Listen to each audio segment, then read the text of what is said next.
I never thought that a normal work trip could turn into the most terrifying experience of my life.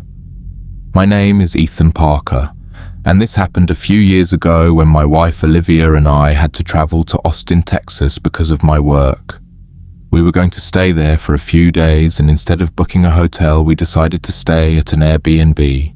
The place looked perfect online. It was a normal house in a quiet neighborhood. The reviews were good.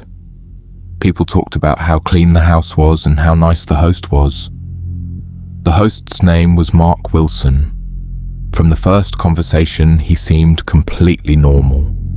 He sent us all the instructions, explained everything about the house, and even told us, "Don't worry about anything. I like my guests to feel comfortable here." At that time, that message felt friendly. But later, I realized it meant something completely different. When we arrived at the house, everything looked exactly like the pictures. It was clean, quiet, and honestly, it felt like the perfect place to stay. Mark wasn't there when we arrived, but he had already sent us the lockbox code. We entered the house, kept our bags in the room, and started getting comfortable. The first night was completely normal. Nothing strange happened. We slept peacefully, and we thought we had made the right decision. The next morning, we left early for work. Before leaving, I remember looking around the house. Everything was normal. The doors were locked, the lights were off. Nothing felt unusual, but when Olivia and I came back that evening, the first thing we both noticed was not something we could explain. It was just a feeling, a very uncomfortable feeling, like the house was not empty anymore, like someone had been there after we left. I checked everything. Nothing was missing, nothing was broken, nothing looked different. But still, something felt wrong. Olivia looked at me and asked, "Do you feel like someone has been inside?" And the scary part was, I felt the same thing. I tried to convince myself that we were just tired. Maybe it was because we were in a new place. Maybe our minds were just playing tricks on us.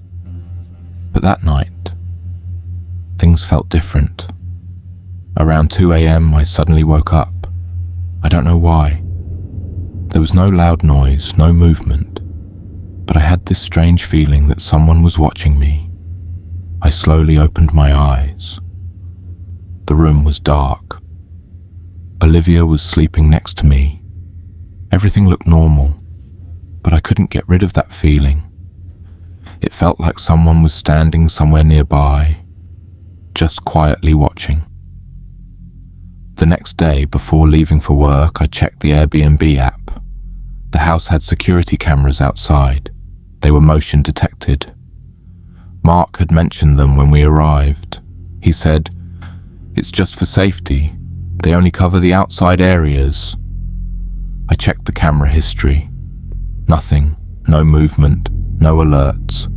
Everything was completely normal. That should have made me feel better, but somehow it made me feel worse. Because if someone had been there, how did the cameras not catch anything? That night, when we came back from work, the same feeling returned. As soon as we entered the house, Olivia stopped. She looked toward the hallway, then she whispered, "Ethan, don't you feel like someone was here?" I didn't answer immediately, because I did. Again. We decided to check every room. The house was empty, the doors were locked, everything was fine. But when we went back to our bedroom, I noticed something. The bedroom door was slightly open. I was sure we had closed it before leaving. Olivia looked at me and said, "Maybe we forgot." But both of us knew. We usually didn't forget things like that. That night, we barely slept. We kept thinking about the same thing. If no one came inside, then why did it feel like someone was already there? And the worst part was, We had no idea that the person we trusted the most, the person who gave us that house, was the same person who had been watching us the entire time. The next day, Olivia and I decided that we were probably just overthinking everything. We still had a few days left in that house and we didn't want to ruin our trip because of a strange feeling. So we went to work like normal, but before leaving, I checked the cameras one more time. Everything was normal. No movement, no alerts, nothing. For a moment, I actually felt relieved. I thought maybe we were wrong. Maybe there was a simple explanation, but I was about to find out that we were not imagining anything. That night, we came back later than usual. The moment we opened the front door, the alarm went off. A loud motion detection alarm. Both of us froze because we knew one thing. Someone had triggered the system. I immediately opened the camera app. First, I checked the front door camera. Nothing. Then the living room camera. Nothing. Kitchen. Nothing. Every camera was clear. For a second, I thought maybe it was a false alarm. But then I checked the backyard camera. And that's when I saw it. A person. Standing near the back of the house. Just for a few seconds. The quality wasn't perfect, but I could clearly see it was a man. He wasn't trying to break in, he wasn't looking around randomly, he was moving like he already knew exactly where everything was. Olivia looked at the screen and whispered, "Ethan, who's that?" I didn't have an answer, because the scariest part was the person didn't look like someone trying to enter a house. He looked like someone who already knew the house. I called the police immediately. While we waited, we stayed inside and kept checking the cameras. A few minutes later, the same person appeared again. But this time, something was different. He looked directly toward the camera, like he knew he had been caught. And then he quickly moved away. When the police arrived, they searched the entire property. At first, they found nothing. No broken locks, no signs of forced entry. But then one officer noticed something. There was a side entrance near the backyard, a small door that most people wouldn't even notice. And that door could only be opened with a key. The police contacted the Airbnb host, Mark. At first, he acted shocked. He said he had no idea who that person was. He said maybe someone had copied the key. But when the police checked the cameras again, they noticed something. The person in the footage wasn't careful because he was lucky.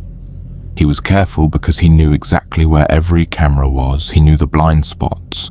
He knew how to move without triggering the alarms. And there was only one person who knew the house that well, the owner. The police brought Mark in for questioning. And after hours of investigation, the truth finally came out. Mark was not just a normal Airbnb host. He was a psycho. He had been doing this for years. He didn't just rent his houses to guests. He watched them. He studied them. He wanted to know how people behaved when they thought they were completely alone.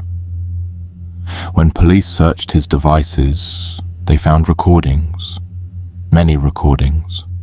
Different guests, different dates, different houses. He had been doing the same thing with other people too, but nobody ever noticed. Nobody ever connected the small, strange things. Until us. The police asked him, "Why were you doing this?" And his answer was something I still remember. He calmly said, "I just liked watching them when they didn't know I was there." The officer asked, "You mean watching them inside the house?" And Mark smiled and said, "Especially when they were asleep." He admitted that he would enter the house late at night when guests were sleeping. He knew exactly where the cameras were. He knew how to avoid getting caught. He said he enjoyed seeing people feel comfortable in a place, while he knew they were never actually alone. After everything was over, Olivia and I never went back to that Airbnb. But there is one thing I still think about. The first night we stayed there, when I woke up at 2 a.m. and felt like someone was watching me. I thought it was just my imagination. But later, when police showed us the footage, they found something, a recording from that same night, at exactly 2:03 a.m. The camera outside our bedroom showed Mark standing in the hallway, just watching the door, waiting. And the worst part, before leaving the house, Mark had sent us one final message. It said, "Hope you enjoyed your stay. I hope you felt comfortable." And after knowing the truth, that message was the most terrifying thing I had ever read.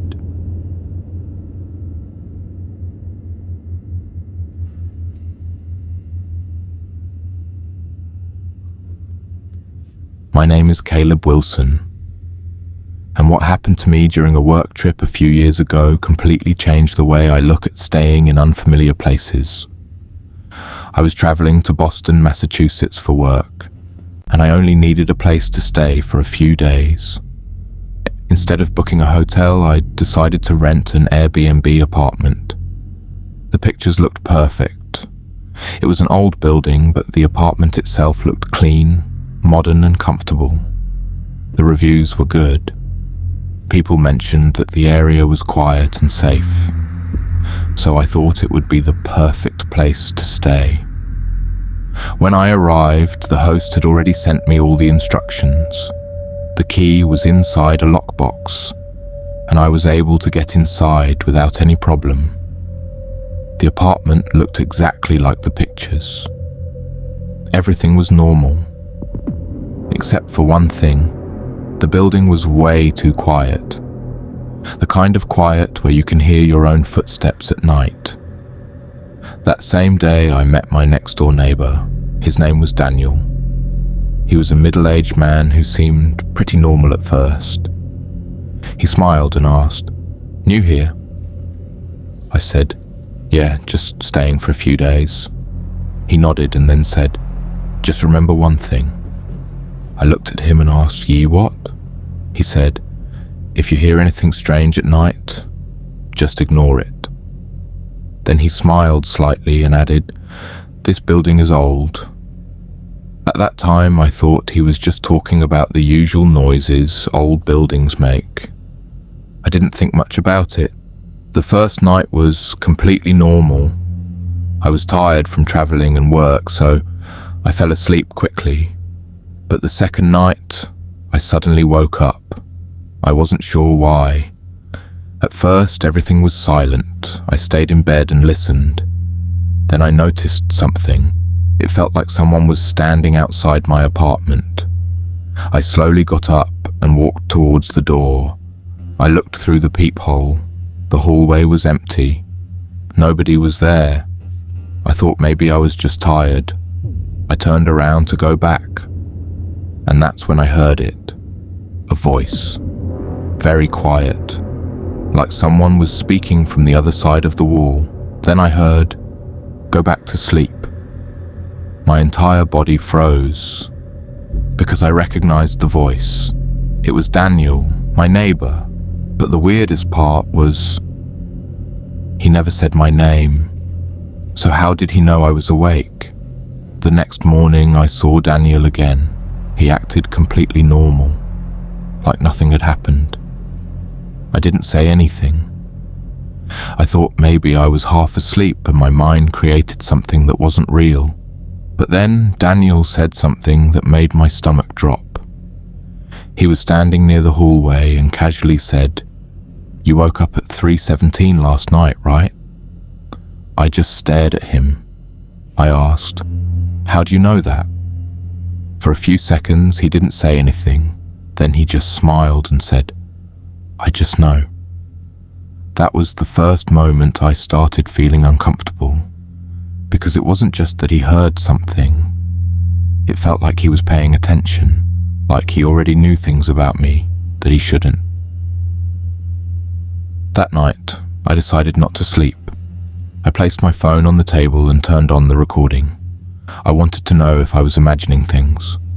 I waited, and exactly at 3:17 a.m., I woke up again, but this time, it wasn't Daniel's voice. It was a woman, a very soft voice, almost like she was crying, and she kept saying the same thing. "Please, someone help me get out of here." After hearing that woman's voice, I didn't move for a few seconds. I was standing there in the dark, trying to understand what I had just heard, because one thing was clear. That voice was not coming from outside the building. It was coming from somewhere close, somewhere inside the walls. I slowly walked closer to the wall and listened. For a few seconds there was complete silence. Then I heard it again, a woman whispering, "Please, I know someone can hear me." My heart started racing. I immediately grabbed my phone and messaged the Airbnb host. I didn't explain everything. I just asked, "Is there anyone else living in this building?" At first, there was no reply. Then, after a few minutes, the host responded, "Why are you asking that?" I told him about the voice. A few seconds passed. Then he sent me a message that made me even more nervous. He said, "Caleb, if you actually heard that voice, don't leave your apartment right now." I replied, "Why?" His answer was simple. "Call the police first." I called the police immediately. While waiting for them, I stayed inside my room, but then something happened that I still remember clearly. My phone started ringing. It was an unknown number. I picked up. For a few seconds, there was only silence. Then a woman whispered, "You heard me, didn't you?" I froze. I asked, "Who are you?" But the call ended. A few minutes later, the police arrived.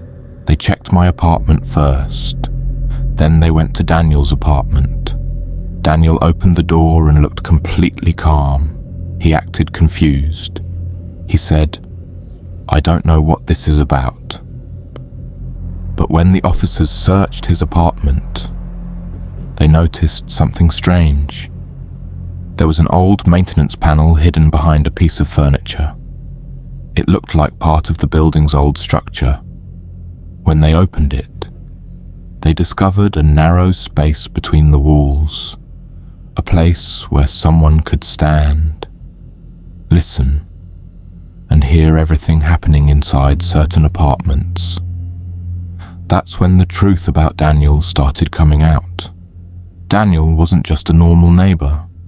Years ago, he worked as a maintenance worker in that building. He knew every hidden corner, every small space, every place where someone could stay unnoticed. The police questioned him. They asked, "Why were you doing this?" Daniel stayed quiet for a long time. Then he finally said, "People think they're alone when they close their doors at night. I just wanted to know what they were really like when no one was watching." The police searched his phone, and they found recordings, hundreds of them, different apartments, different people, different nights. Daniel had been listening to people's private lives for years, but then they found something even more disturbing. The woman whose voice I heard was not a stranger. She was a former tenant of that building. Months earlier, she had complained about feeling like someone was watching her, but nobody believed her. She eventually moved out. When the police asked Daniel about her, he didn't look scared. He just said, "Most people ignore the things they hear at night, but Caleb didn't. I left that Airbnb the same night. I never went back. But a few weeks later, I searched for that building online. I found an old article about a tenant complaint. The headline said, "Woman claims someone was standing outside her apartment every night." The date of that complaint was the same night I first heard Daniel's voice through the wall. And even today, I still don't know one thing. The voice I heard that night, was she trying to warn me? Or was she trying to make sure I noticed her? Because maybe the scariest part wasn't that someone was listening. Maybe the scariest part was someone wanted me to know they were there.